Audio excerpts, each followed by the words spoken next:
on all of it.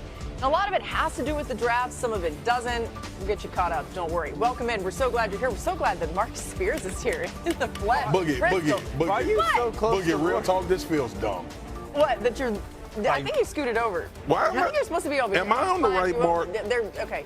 We have marks on this set. It's okay. I like you being that close. Dan's here. We got Mina Kimes and Adam Schefter. A lot to get to today. And let's begin with the Eagles beginning voluntary workouts today. One player not in the building, A.J. Brown. Adam, where do things stand between the Eagles and their star wideout?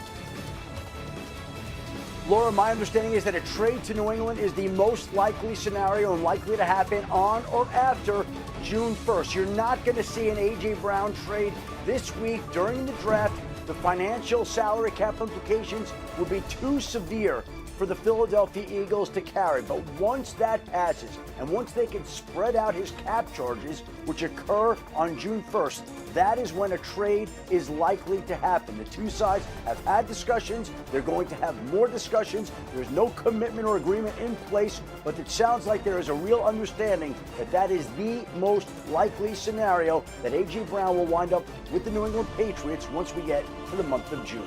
All right, so we'll keep an eye on that for sure. There's a lot of news coming through. I hear Adam's phone going off. That can only mean good things for all of us here as NFL fans. Despite the ups and downs for Brown's tenure with the Eagles, he's still been one of the best receivers in franchise history. He's 81 yards per game, second best all time.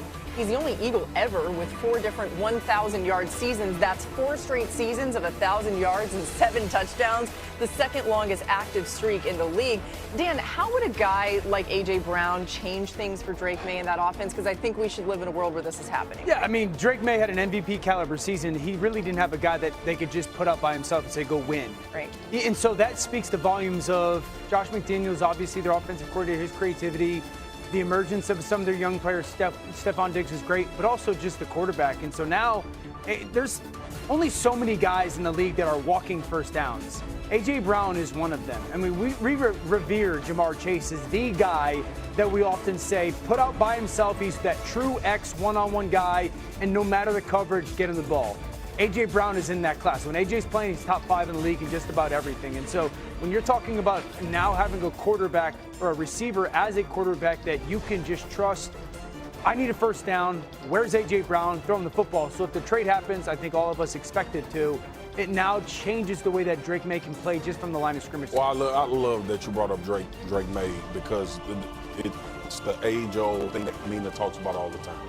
Young quarterback on a rookie deal, solidify him by bringing him pieces when he's shown you he can play at a very high level. But also the relationship with Mike Vrabel. All of that ended badly in Tennessee with these players when you see where Tennessee has been. Now, I think they on the uptick now, but when you start to think about the New England Patriots, and I remember being there for Monday night and in the playoff game, and you saw the relationship between the head coach and player, because we are not going to get past the elephant in the room that this relationship in Philly seems to be scorned. It seems to be a lot going on internally with A.J. Brown as well. So a trade coming about, some familiarity, a young quarterback on the ascend, a team that you saw go to the Super Bowl last year, and just a fresh start.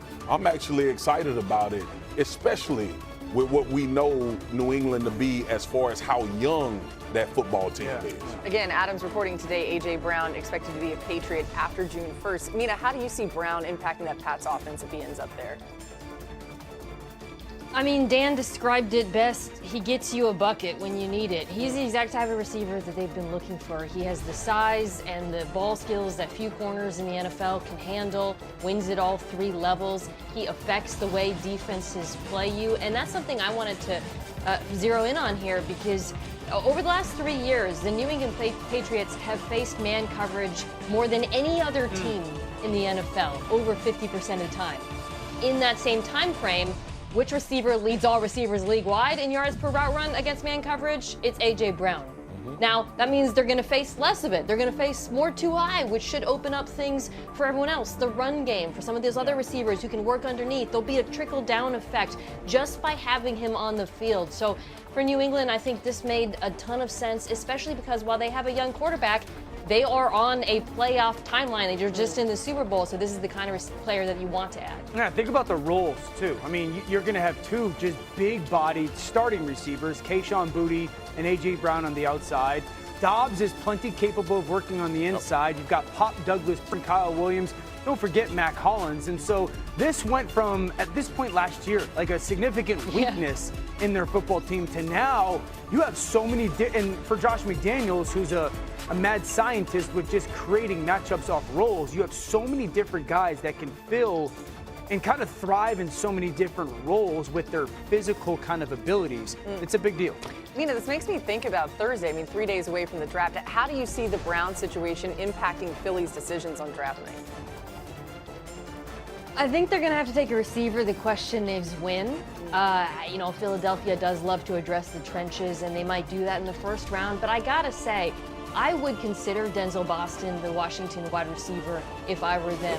Not just because, yes, he has a skill set that does have some similarities to A.J. Brown's game in terms of the size, the frame, the contested catch ability, but I also think Jalen Hurts, because of his proclivities as a quarterback, needs that type of receiver. Even though I think Devontae Smith can take on more volume and he's so talented, you do want a guy who can win on the perimeter, win those goal balls downfield. So I would love Boston's fit in this offense if A.J. Brown was gone. I like it. I think Boston's got kind of lost in some of the receiver conversation, and he shouldn't be. The Eagles, by the way, they have 8 picks overall in this year's draft, 6 in the first 4 rounds. So a lot. I know, Howie.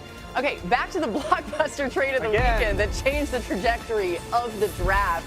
Dexter Lawrence is a Bengal now, and the Giants have the 5th and 10th pick in the first round on Thursday. The Bengals, as you see here, the footage, look at the big fella introducing their new D tackle earlier today. Here's what he had to say.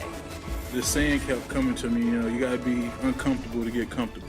And, like when this opportunity came, I jumped at it because I knew I was going to be uncomfortable. You got to learn a lot of new names, move to a new city and, bring my family and my dogs and find that place. So I knew it was going to be a little uncomfortable. That's the process, though, and I think I adjust well and I handle those things well. So I was just excited to be here, especially with my dog BJ, to play with him. Get another opportunity to play with him and take this thing to another level. You don't have to take detailed notes on Dexter Lawrence.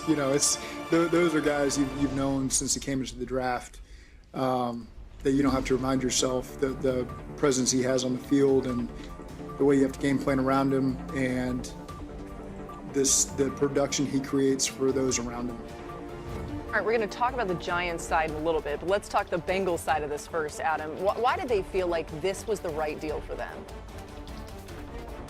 Well, Laura, I think there are a couple of things to keep in mind here. Number one, I think that they have to make an effort for this team to win as soon as possible to prevent any speculation in the future about Joe Burrow's future in Cincinnati. If this team continues to struggle, there will continue to be questions about whether or not Joe Burrow would want to be there in the long term. And so the Bengals felt like to go out and get a player like Dexter Lawrence, who has been double-teamed consistently, who's been a top defensive tackle in the league despite his down year last year. They felt like they were getting a player that would be better than any player they could get in the draft at number 10. And as they assessed the board, they felt like this was a no-brainer. And even if the defensive players fall off the board, it just reinforces the notion. So the Bengals were willing to do something that this organization never has done, and that's trade a top 10 pick in the first round for a veteran player. Never happened in Bengals franchise history,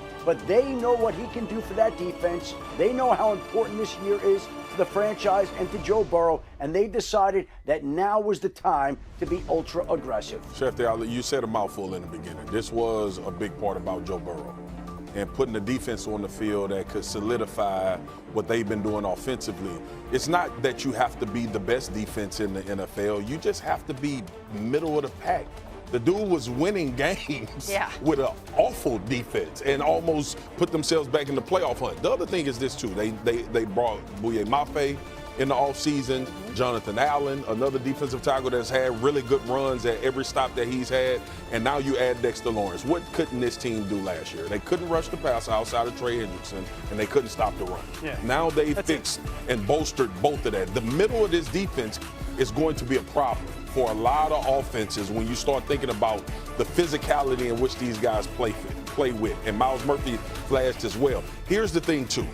If you're Cincinnati, when do you break the trend? When do you break the trend of being this conservative organization that don't want to go for it all? Now, a step in the right direction was the fact that you locked up T. Higgins and Jamar Chase under Joe Burrow's request. So I don't know how much credit I give them for making that decision, but these type of moves are championship mindset type moves, and I like the fact that Dexter Lawrence was a guy because now you have a real defensive identity when you bring him in. I can't get over how much Marcus looks like Dexter Lawrence. What? We don't look alike. What? Man, Yo, man. 100% Come on. look alike. That's, you know what?